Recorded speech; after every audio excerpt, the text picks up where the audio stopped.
2023 August 9, Wednesday. Brace for Typhoon. Kanun forecast to sweep through Korea with winds strong enough to derail train. Typhoon Kanun is now heading for the Korean peninsula after shifting its projected course. The typhoon with strong winds and heavy rain is forecast to land on South Korea's southeastern coast Thursday morning and sweep through the peninsula vertically. The Korea Meteorological Administration said when it makes a landfall on the peninsula as forecast, the typhoon may be packing strong winds that have a maximum speed between 33 meters per second and 44 meters per second, gusts strong enough to derail a running train.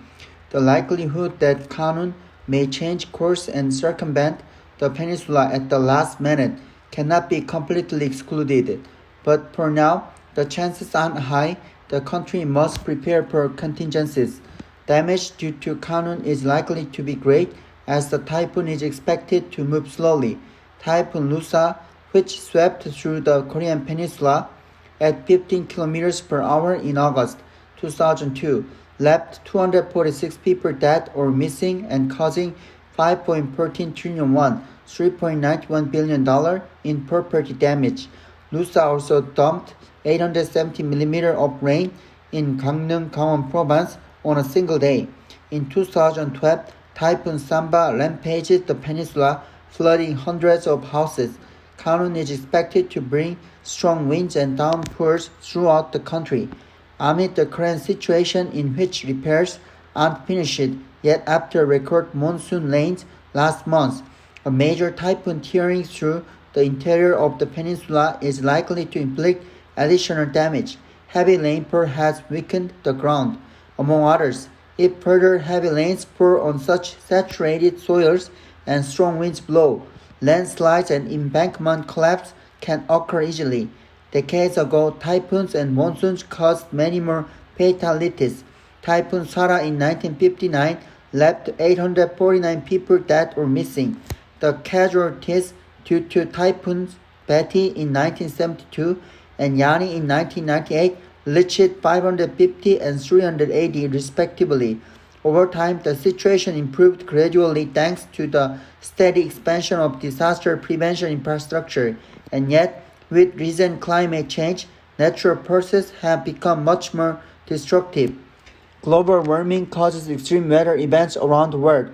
Damage can go beyond expectations if people neglect the impacts of climate change. Central and local governments must do thorough checks of disaster-prone areas and take proactive measures. It has become a must to err on the side of being more prepared than less. The deadly Osong underpass flooding last month shows accident prevention facilities and equipment, and response manuals are useless if the relevant authorities are incompetent or lax. Failure to close off vehicle traffic to the underground roadway in Osong-up, Cheongju City, North Chungcheong Province, before it flooded led to the loss of 13 lives. A day before the incident, people called the authorities to report the possibility of the underpass flooding, but none of relevant provincial and municipal governments, police or fire departments failed to follow response manuals properly. As shown by the government's all-out, though belated, struggle to improve conditions at the Saemangum campsite of the World Scout Jamboree, public officials should go directly to vulnerable and affected sites to find solutions and respond quickly.